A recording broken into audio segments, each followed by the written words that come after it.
नमस्कार महाराष्ट्रातील माझ्या सर्व अभियोगिताधारक बंधू आणि भगिनींनो, सर्वांना श्री स्वामी समर्थ. पवित्र पोर्टल शिक्षक भरती 2025-26 टेट परीक्षा 3 1 ते 5 वर्गासाठी नक्की प्रेफरन्स द्यायचे कसे असतात, असाच प्रश्न महाराष्ट्रातील सर्व अभियोगिताधारकांच्या मनामध्ये असताना हे प्रेफरन्स देण्याची सर्वात सोपी पद्धत आज तुमच्या सोबत मी मांडत आहे. खऱ्या अर्थानं आपण जर विचार केला तर 1 ते 5 वर्गाचा आपण विचार केला असता जवळपास 80 ते 90% जागा या 1 ते 5च्या विदाऊट इंटरव्ह्यू असतात. सगळ्यात महत्वाचा मुद्दा, जवळपास 80 ते 90% जागा आपण जर पाहिलं तर या 90% जवळपास जागा आपल्याला विदाऊट इंटरव्ह्यू पाहायला मिळतात. तर उरलेल्या ज्या 10% जागा असतील, साधारणतः 10% आपण धरूया, तर या विथ इंटरव्ह्यू असतात. म्हणजे मला एवढंच सांगायचं आहे की 1 ते 5 वर्गासाठी सगळ्यात महत्वाचा मुद्दा म्हणजेच विदाऊट इंटरव्ह्यूच्या जागेवरती जास्तीत जास्त कॅन्डिडेट सिलेक्ट होतात. आता महत्वाचा मुद्दा राहिला की त्या ठिकाणी मला प्रेफरन्स जनरेट झालेले आहेत. लवकरच प्रेफरन्स जनरेट करण्याची प्रक्रिया होईल. प्रेफरन्स जनरेट केल्यानंतर माझ्या बंधू आणि भगिनींनो, अशा प्रकारची पीडीएफ काढून ठेवायची, जी ऑलरेडी मी तुम्हाला सांगितलंय की अशा प्रकारची पीडीएफ तुम्हाला प्रेफरन्स जनरेट कसे करायचे हे देखील तुम्हाला मी सांगितलेलं आहे. प्रेफरन्स जनरेट झाल्यावरती पीडीएफ डाउनलोड करा आणि तुम्हाला एकूण किती प्रेफरन्स आलेले आहेत विदाऊट इंटरव्ह्यूला ते चेक करा. आता प्रश्न राहतो की जे कॅन्डिडेट फक्त आणि फक्त 1 ते 5 वर्गासाठी आहेत त्यांनाही कमीत कमी आपण जर विचार केला तर त्या ठिकाणी बऱ्यापैकी 100च्या वरती प्रेफरन्स येणार आहेत. मग आता या सगळ्या गोष्टींचा विचार केल्यानंतर तुमच्या डोक्यामध्ये हा प्रश्न असेल की सर, त्या ठिकाणी विदाऊट इंटरव्ह्यूचा विचार केला असता आमच्याकडं फक्त आणि फक्त 100च प्रेफरन्स आहेत आणि आम्ही हे प्रेफरन्स कसे द्यायचे. तर माझ्या बंधू आणि भगिनींना माझं या ठिकाणी या ऑनलाईन प्लॅटफॉर्मच्या माध्यमातून सांगणं आहे की प्रेफरन्स देण्याची प्रक्रिया खूप आणि खूप सोपी आहे. अगदी तुम्ही न घाबरता, अगदी व्यवस्थितपणे तुमचं डोकं शांत ठेवून तुमच्या मनाने प्रेफरन्स सहज देऊ शकता. हे मी तुम्हाला आवर्जून सांगतोय, कारण की आपण जर 1ली ते 5वीचा विचार केला, 90% प्रेफरन्स हे तुमचे विदाऊटला असतील आणि ते सर्वच्या सर्व जे प्रेफरन्स येणार आहेत ते तुमच्या महत्वाच्या गोष्टींवरती असणार आहे. त्यामध्ये सगळ्यात महत्वाचा फॅक्टर जो कोणता असणार आहे, तुमचे टेटला मिळालेले गुण किती आहेत, या गुणांवरती मोस्ट ऑफ दी पार्ट या गुणांवरती असणार आहे. जर एखाद्या कॅन्डिडेटचे गुण त्या ठिकाणी चांगले असतील तर त्या ठिकाणी, आता चांगले म्हणजे काय तुमच्या माहितीसाठी सांगतो, एखादा कॅटेगरीचा उमेदवार असेल, अगदी मागील भरतीमध्ये देखील अगदी 70-80 मार्क्स वाला देखील एसटी कॅटेगरीचा उमेदवार त्या ठिकाणी विविध फेजच्या माध्यमातून जॉबला जॉईन झाल्याचं पाहायला मिळतंय. त्याच्याही पेक्षा कमी मार्क्स असणारा उमेदवार, समांतर आरक्षणामध्ये येणारा उमेदवार, त्याही पेक्षा कमी गुण असणारा उमेदवार मागील भरतीत जॉईन झाल्याचं आपल्याला पाहायला मिळतंय. त्यामुळे तुमचे गुण, एखाद्याचे गुण अगदी कमी आहेत मग त्याने घाबरून जायचं नाही. सर, मी प्रेफरन्स देऊ का देऊ नको, अशा प्रकारे प्रश्न विचारला जातो.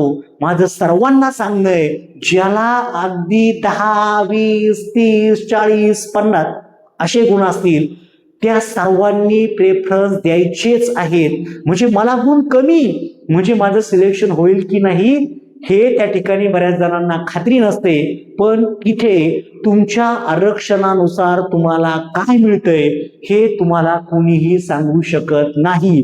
लक्षात ठेवा, इन केस एखाद्या ठिकाणी तुमची निवड सहज देखील होऊ शकते. इथे जर पाहिलं तर तुमचे गुण सगळ्यात महत्वाचं आहे. दुसरी जी गोष्ट असणार आहे, तुमची कॅटेगरी सगळ्यात महत्वाची आहे, लक्षात ठेवा. आता इथे एक गोष्ट मुद्दा लक्षात ठेवायचा, 1 ते 5च्या कॅन्डिडेटने तुम्हाला ज्या वेळेसला जाहिराती ओपन होतील अशा प्रकारच्या जाहिराती तुम्हाला त्या ठिकाणी दिसतील. तुम्हाला ऑलरेडी मी सांगितलं होतं की तुमच्या जाहिराती तयार झाल्यावरती जाहिरातींच्या राईट साईडला दुर्बिणीसारखा एक असा पार्ट असतो. त्या दुर्बिणीसारख्या पार्टवरती काय करायचं, क्लिक करायचं आणि तुमची जी जाहिरात तुम्हाला जी आलेली आहे पीडीएफ मध्ये त्याच्या डिटेल जागा पाहून घ्यायच्या. आपण एकंदरीत जर विचार केला तर जवळपास 36 जिल्हा परिषद त्याच पद्धतीने एकूण जर पाहिलं तर जवळपास ज्या नपा असतील, मनपा असतील किंवा इतर नगरपंचायत असेल, नगर परिषद असेल, या सर्वांच्या जागा आपण जर एकूण जर पाहिलं तर विदाऊट इंटरव्ह्यूला या सर्व गोष्टी एकत्र जरी केल्या तरी 70 ते 80 विदाऊट इंटरव्ह्यूच्या आस्थापना आपल्याला पाहायला मिळतात. तुम्हाला विदाऊटला किती प्रेफरन्स आहेत, 100, आणि ज्यावरती तुमची निवड होणार आहे ते किती आहेत, 80. जे मेन आहे ते सांगतो तुम्हाला. मेन म्हणजेच काय, जिल्हा परिषद. आणि असं नसतं जिल्हा परिषदेमध्ये समजा 30 जागा आहेत म्हणजे तुमचे 30 प्रेफरन्स त्या 30 जागांना गेले असा त्याचा अर्थ नाही. जिल्हा परिषद एक असेल तर त्या एका जिल्हा परिषदेच्या सर्व जागांसाठी तुमचा एकच प्रेफरन्स असतो. लक्षात ठेवा, हा मुद्दा महाराष्ट्रातील बऱ्याच शिक्षकांना माहीत नाही म्हणून मी मुद्दाम सांगतोय. जिल्हा परिषद समजा पुण्याची आहे, पुण्याच्या 200 जागा आहेत तर 200 जागांसाठी तुमचा प्रेफरन्स एकच असणार आहे, पुणे जिल्हा परिषद. अशा सर्व जिल्हा परिषद, सर्व नपा मनपा एकत्र केल्या तर जास्तीत जास्त 70 त्या ठिकाणी नपा मनपा जिल्हा परिषद होतात. मग अजून तर तुमच्याकडे 30 प्रेफरन्स राहिले. मग आता काही अशा पण संस्था असतात ज्या विदाऊट इंटरव्ह्यूला येतात. अशा संस्था जरी तुम्ही दिल्या तरीही तुमचे प्रेफरन्स 100च्या जवळपास तुम्हाला पाहिजे त्या ठिकाणचे तुम्ही लॉक करण्यास समर्थ आहात.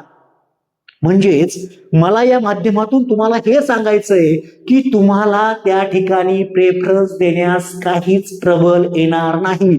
आता तुम्ही प्रेफरन्स कसे द्यायचे आहेत, पहिल्यांदा तुमच्या गुणांनुसार, तुमच्या कॅटेगरीनुसार, तिसरं म्हणजे तुमच्या विषयानुसार. आता विषय तर ऑलरेडी तुम्हाला तर माहितीच आहे. तुमचा जो स्पेशल विषय आहे त्यानुसार तुम्हाला त्या ठिकाणी जागा येण्याचे चान्सेस. तिथे 1 ते 5 ला काही विषय आहे का, इथे तुम्हाला सर्वच विषयांच्या जागा एकत्र दिसणार आहे. तुम्ही डायरेक्ट 1 ते 5 गटासाठी तुमची निवड होणार आहे. 1 ते 5 गटासाठी तुमची निवड होणार आहे. तुमची 12वी पाहिली जाते. आणि दुसरी महत्वाची गोष्ट तुमचं डीएड. आता राहिला विषय माध्यमाचा विषय म्हणजेच मला त्या ठिकाणी डीएड माझं मराठीतून झालंय, माझं इंग्रजीमधून झालंय. मग समजा माझी निवड होताना फक्त मराठी मीडियमच्या याच्यावरती होईल का, असाही मराठी मीडियमच्या विद्यार्थ्यांचा किंवा अभियोग्यताधारकांचा प्रश्न आहे.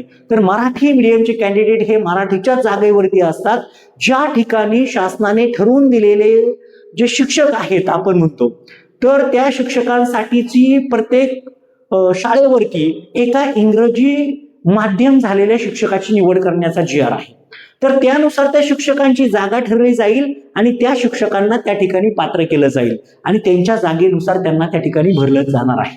इथे जर पाहिलं तर लक्षात ठेवा, तुमचा विषय त्या ठिकाणी आहे, कॅटेगरी आहे, गुण आहे, त्यानंतर सगळ्यात महत्वाचं तुमचं समांतर आरक्षण ते विचारात घेतलं जातं. समांतर आरक्षण तुमचं चेक करणार आहे. तुम्हाला समांतर आरक्षणामध्ये किती त्या ठिकाणी आपण जर विचार केला तर समांतर आरक्षणामध्ये तुम्ही कुठं वाचताय, तुम्ही खेळाडू आहात का, तुम्ही त्या ठिकाणी लो व्हिजन कॅटेगरीमध्ये आहात का, अशा सगळ्या गोष्टींचा विचार केला जातो आणि त्यानंतर तुमचं सिलेक्शन केलं जातं. आता सर प्रेफरन्स कसे द्यायचे, आता माझा साधा आणि सोपा तुम्हाला प्रश्न असा आहे की तुम्हाला सगळ्यात जास्त कुठं राहायला आवडेल. आता समजा एक्झाम्पल, एखादा व्यक्ती म्हटला की मी एक्झाम्पल पुण्याचा आहे आणि माझी दुसऱ्या जिल्ह्यामध्ये जायची तयारी नाही, मग त्या अशा परिस्थितीमध्ये तुम्हाला दुसऱ्या जिल्ह्याचे प्रेफरन्स देऊन जमणार नाही. त्या जागेवरती एखाद्या बिचाऱ्या तुमच्या मित्रामैत्रिणीचं, बंधू भगिनीचं काम होत असेल तर कृपया माझी विनंती असेल त्या भगिनींना, त्या भावांना, तुम्हाला ज्या जिल्ह्यामध्ये जायचं नाही, ज्या ठिकाणी जायचं नाही, ज्या ठिकाणचा तुम्हाला जॉब करायचा नाही, तिथली जागा देऊ नका. तुम्ही पहिल्यांदा तुमच्या पतीशी या गोष्टीवरती बोला.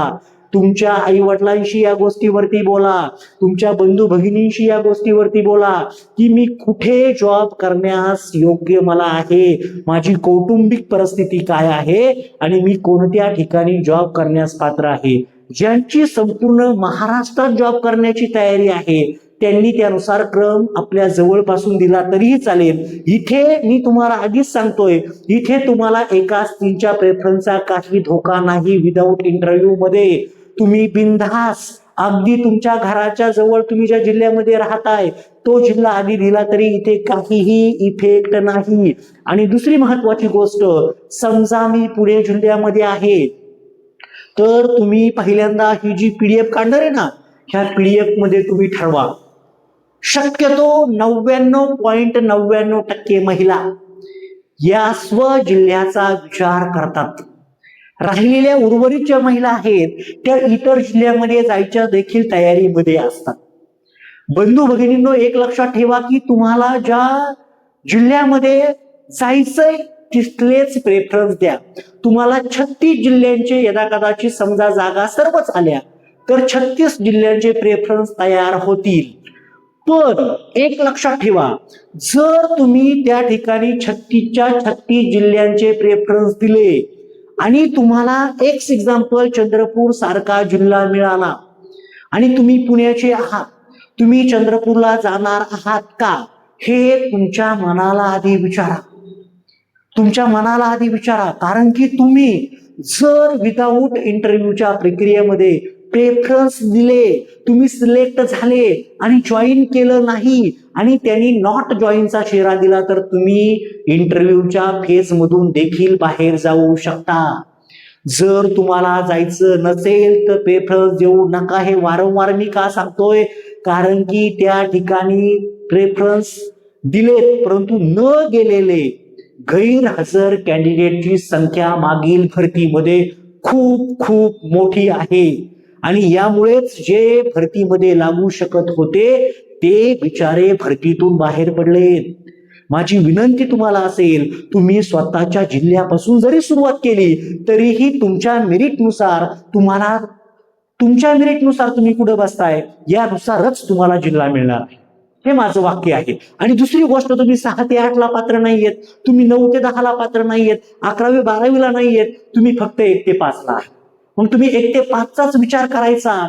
भलेही तुम्हाला समजा जायचं नसेल, येणाऱ्या फेजची वाट पाहायची. येणाऱ्या फेज मध्ये तुम्हाला मागच्या वर्षीचं एक जिवंत उदाहरण सांगतो. मी ज्या परिसरामध्ये राहतो त्या परिसरामध्ये एक मॅडम होत्या पुणे जिल्ह्यातल्या चाकण गावामध्ये राहणाऱ्या त्या मॅडम होत्या. त्या मॅडमचा असा तुम्हाला विषय सांगतो. त्या मॅडमला होते 114 मार्क्स टेट परीक्षा 2022 मध्ये. त्या मॅडमला प्रेफरन्स संपूर्ण महाराष्ट्रातले आले. त्या मॅडमने संपूर्ण महाराष्ट्रातले प्रेफरन्स दिले नाहीत. त्या मॅडमनी प्रेफरन्स दिले फक्त आणि फक्त त्या ठिकाणी पुणे जिल्ह्याचे. आपण जर पाहिलं तर संपूर्ण महाराष्ट्रातलं मेरिट जर पाहिलं तर साधारणतः 112 गुणांचं मेरिट होतं. त्या मॅडमचं संपूर्ण महाराष्ट्रात कोणत्याही जिल्ह्यामध्ये काम होऊ शकत होतं, पण तिने पहिल्या फेजला प्रेफरन्स दिला नाही. कारण की पुण्याचं मेरिट तिला असं पाहायला मिळालं, मेरिट लागलं 115 गुणांचं. 115 गुणांचं मेरिट लागलं, तिला होते 114 गुण. तिने सेकंड फेजची वाट पाहिली आणि ज्या वेळेसला गैरहजरचा राऊंड लागला, गैरहजरच्या राऊंड मध्ये पहा, पुणे जिल्ह्यात सिलेक्ट झालेले शिक्षक देखील जॉईन झाले नव्हते. त्या जागा ज्या रिक्त होत्या त्या भगिनीला तिचा पुणे जिल्ह्यातलाच त्या ठिकाणी नंबर लागला आणि ती भगिनी खूप लांब नाहीये, त्याच गावामध्ये चाकणमध्येच खराबवाडीच्या जवळपास असणारी जी शाळा आहे त्याच शाळेमध्ये आज शिकवायचं काम करत आहे. एवढं सुदैवच मानावं लागेल की तिने थोडासा वेट केला. तिला जायचं नव्हतं, तिने जागा दिली नाही, प्रामाणिकपणे थांबली आणि तिचं कल्याण झालं. अशाच प्रकारचं कल्याण तुम्हाला इतरांचं देखील करायचं आहे. म्हणजे मी म्हणत नाही की तुमची जागा सोडा, पण जायचं नसेल तर देऊ नका. इथे पहा, समांतर आरक्षण तुमचं विचारात घेतलं जातं. त्यानंतर सगळ्यात महत्वाचा मुद्दा म्हणजे जागा. सगळ्यात महत्वाचा मुद्दा असतो जागा किती आणि कोणत्या जिल्ह्यामध्ये कशा येतात यावरती सुद्धा तेवढं खूप महत्वाचा भाग असतो. म्हणजे एकंदरीत मला तुम्हाला सांगायचं आहे, तुम्ही या सगळ्या गोष्टींचा विचार करा आणि वेळेतच व्यवस्थित प्रेफरन्स द्या. त्या ठिकाणी प्रेफरन्स देताना स्व जिल्ह्यापासून सुरुवात करा. तुम्ही बिनधास्त सांगतो, शेजारचा जिल्हा द्या, त्याच्या शेजारचा जिल्हा द्या. जर तुमची तयारी संपूर्ण महाराष्ट्रात करायची आहे ना, तर स्वतःच्या जिल्ह्यापासूनच द्या 1 ते 5 वाले. तुमचं मेरिट तुम्ही अगदी आधी चंद्रपूर दिला आणि दुसऱ्यांदा पुणे दिला. जर तुमच्या मार्कांनुसार तुमचं पुण्यामध्ये मेरिट लागत असेल तर तुमचं गाव चंद्रपूर नाहीये, तुमचं पुणे, आणि तुम्ही पहिल्यांदा चंद्रपूर देणार आणि तिकडे जाऊन तुम्ही त्या ठिकाणी जॉईन करणार. का करायचं असं? का करायचं असं? ज्याची तयारी आहे त्याने बिनधास्त करा, पण या गोष्टींचा तुम्ही विचार करा. जागेनुसार जर तुम्ही विचार केला तर 100% मी सांगतो, सगळ्यात महत्वाचा मॅटर करणार आहे तुमचे गुण. 1 ते 5च्या वर्गासाठी सगळ्यात महत्वाचा फॅक्टर असणार आहे तुमचे टेटचे गुण. बाकीचे फॅक्टर तर आहेच, पण सगळ्यात महत्वाचे तुमचे गुण असतात विदाऊट इंटरव्ह्यूला. हा झाला विदाऊट इंटरव्ह्यूचा पार्ट जो मी तुम्हाला सांगितला. आता विथ इंटरव्ह्यूला सर मी काय करू? सर विथ इंटरव्ह्यूच्या प्रेफरन्स देताना मी कोणती काळजी घ्यावी? विदाऊट इंटरव्ह्यू मध्ये सर्वांना माहिती असेल झेडपीच्या जागा, आपण मनपा असेल, नपा असेल, नगर परिषद असेल, नगर पंचायत असेल, यांच्या जागा खूप मोठ्या प्रमाणावरती येतात आणि त्यासाठी सर्वांनी पाठपुरावा देखील करणं आवश्यक आहे. काही जिल्हा परिषदेच्या जागा त्या ठिकाणी आहेत, रोस्टर चेक नाहीये. सगळ्यांनी प्रयत्न करा, जागा आणा. जागा जर आल्या तर तुमचं मेरिट कमी होईल. जर जागा नसतील तर मेरिट वाढणार आहे. ज्याचे मार्क्स कमी आहेत तो मागेच राहील, ज्याचे मार्क्स जास्त आहे तो जॉईन होईल. इथे अजिबात काही तुम्हाला फरक पडत नाही विदाऊटला. आता राहतो प्रश्न विथ इंटरव्ह्यूला. मी तुमच्यासाठी सांगतो, मागील वर्षी 2022च्या टेट मध्ये फेज 2 मध्ये 109 गुणांचा कट ऑफ गोंदियाचा होता. अगदी मी स्वतः अनुभवलंय. माझ्या सोबत असणाऱ्या एक मॅडम ज्यांना 109 गुण आहेत आणि 109 गुण असूनही फक्त आणि फक्त वयाच्या क्रायटेरियावरती जर पाहिलं तर त्यांचं वय आणि त्यांच्या सोबत असणाऱ्या दुसऱ्या उमेदवाराचं वय हे सारखं होतं आणि मेरिट लागलं 109 गुणांचं. यांनाही गुण होते, 109 गुण होते. पहा दुर्दैव काय आहे, त्यांच्या सोबत जो कॅन्डिडेट होता त्याचे फक्त 3 दिवस जन्मतारीख जास्त होती आणि हे 3 दिवसांनी लहान होते. 3 दिवसांनी तो उमेदवार मोठा होता, हे 3 दिवसांनी लहान होते आणि त्या एका फॅक्टरवरती 109 गुणांना त्यांचं ओबीसी कॅटेगरीचं मेरिट क्लोज झालं. 109 वाला जो 3 दिवसांनी मोठा होता त्याचं सिलेक्शन झालं.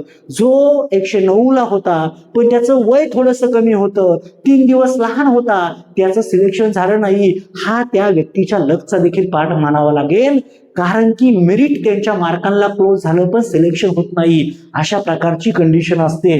विथ इंटरव्ह्यूच्या प्रक्रियेमध्ये लक्षात ठेवा, जागा कोणत्या संस्थेला जास्त आहेत आणि तुमची त्या संस्थेच्या कोणत्याही शाखेमध्ये जायची तयारी आहे का, या सगळ्या गोष्टींचा विचार करा. काही संस्था जर पाहिल्या, स्वामी सारख्या संस्था आहेत, मागील वर्षी स्वामीच्या भरपूर जागा आल्या, जवळपास 300+ जागा होत्या.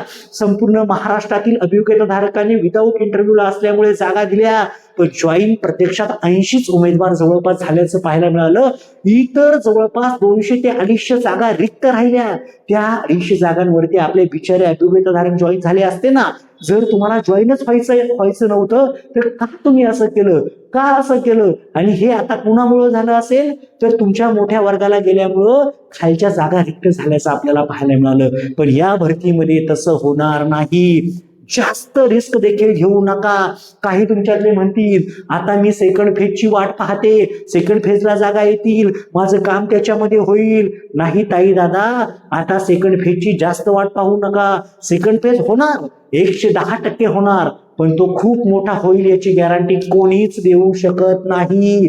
फेज 1ला जसं झालं ना, फेज 2 मध्ये जागा आल्या, कारण की 1 ते 5चे उमेदवार 6 ते 8ला गेलं, कोणी 9 ते 12ला गेलं.